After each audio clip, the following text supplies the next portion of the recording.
What's up, you guys? Chase the Dark Sage, and today we're back with another video and a new entry into my series, So I Tried, where I try a new manga volume and I give you my thoughts on it. In today's video, we're going to be talking about Pluto by Naoki Urasawa. This is the same legendary mangaka behind the series Monster, which is a series I've seen the manga community show immense love for. So I know nothing about Pluto, and my boy Matt told me that I need to check this series out along with Monster. Now Monster, we're going to talk about that in a later video, but today's video we'll be talking about Pluto, and the only thing I know about it is that, well, it has some type of ties to Astro Boy. Now, if you don't know Astro Boy, assuming you haven't seen his boots going around on the internet, he was one of the earliest anime/manga series to date, with him debuting in 1952. Created by Osamu Tezuka, Astro Boy is a little android boy who basically goes on adventures but also has emotions like a regular human. He kind of reminds me of Pinocchio. Like I was saying, Astro Boy was a super early character and series, so it's obvious that many of the mangaka we know today were inspired by Astro Boy, and Urasawa, being the fanboy he is,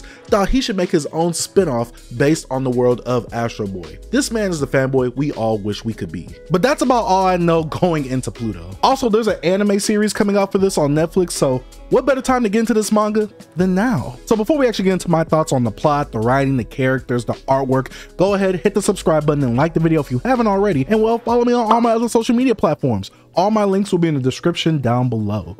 So, let's go ahead and take a look at this first volume.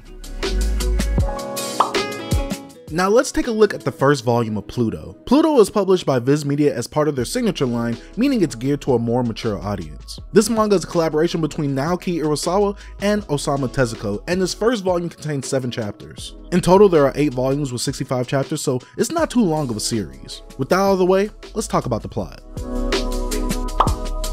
This story begins with the detective Gesicht, our main character of the story, investigating numerous amounts of crimes suddenly coming up in the city. Now guys, I'm gonna be real with y'all. This is one of the best first chapters that I've ever read, but we'll talk about that later.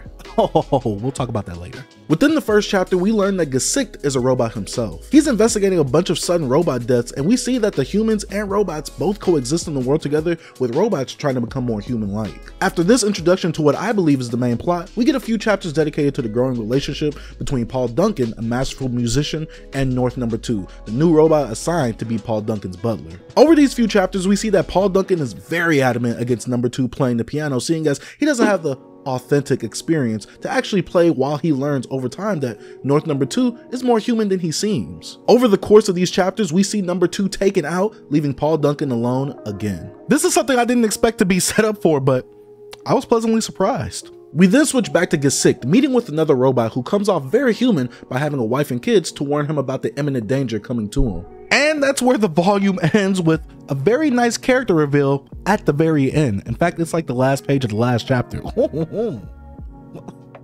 we doing with that? Oh, what we doing with that? I will say that from this first volume alone, it got me hooked on what the plot is and how this story will unravel later on. The artwork is good for the most part. While the characters don't have the greatest designs to me, I will say I love the background and setting artwork that Urasawa puts into this manga. The paneling is also alright, with it not being too jumbled up, but flows seamlessly. I will say though, it gets wordy at times, but for a series like this, I kind of expected that, and it's not like these speech bubbles crowd up some magnificent artwork that I'm dying to look at. So it's excused for now. Overall, the artwork is good, the paneling is alright, and you might have to actually sit and read this one, seeing as there was one super noticeably wordy section, and if this is an indicator for what will happen later, it could be either alright or troublesome. Now, I usually start this section off with talking about the characters, but I gotta talk about the setting. From the beginning excerpt to see how we see the characters interact with each other, Urasawa was cooking when building this world. This is a futuristic world where robots and humans coexist, and you instantly see how they operate as a society. Having Gesicht, our main character, come off human but later on reveal he's a robot was fantastic. Such a great reveal. And when Gesicht meets with one of the victim's robot wife and she shows a bit of emotion, showing that these robots are also starting to adapt to human nature, beautiful. I really love the display and the emotional expression Gesicht gives off in these scenes. But enough about the setting, let's actually talk about the few characters that were in this volume. Gesicht, our robot detective, is a robot trying to figure out the man or robot behind these robot killings. Not too much on his character besides the fact that, well, he kind of just looks like he's always tired from work, which I could kind of relate to. The main two characters that we have to talk about though is Paul Duncan and North Number 2. North Number 2 was a robot assigned to be the butler of Paul Duncan, a famous, wealthy, blind, and angry musician. This relationship was one that I was really welcome to from the start to the way it ended. There wasn't much explanation behind both of these characters, but the material we did get was just enough to make your boy feel something. Overall, I hope the characters are a bit more fleshed out as the story progresses, because some of these characters are kind of targeted and I kind of want to care for them if they do die or not.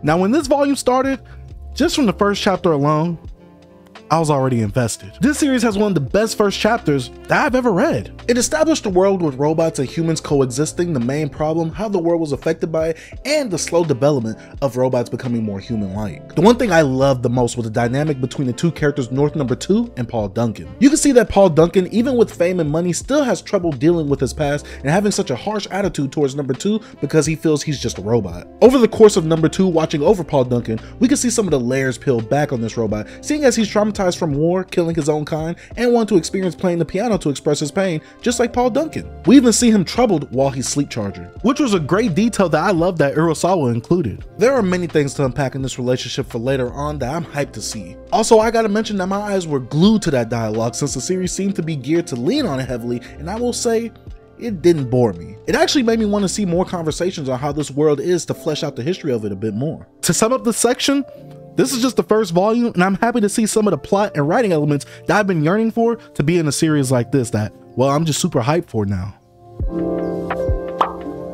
I'm pretty sure this kind of goes without saying, but I'm gonna continue reading Pluto. This first volume really captured me from its setting, plot lines, and mystery aspect of who's committing these crimes of killing these robots. While I was interested initially with this series having a shorter length to it than many series I read, the writing is what really got me wanting to knock this baby out soon because it's so good. With the anime on the horizon, I could see many people enjoying this and possibly me watching it after a binge read of this. If this series is any indication of how Urasawa could hook you, this makes me anticipate my read through for Monster even more. And with the anime coming out, it's about time I knock this series out anyway.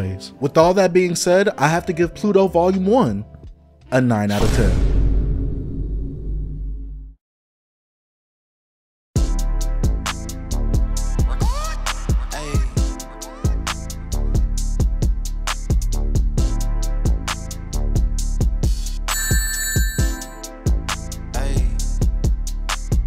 Tell her no stress, no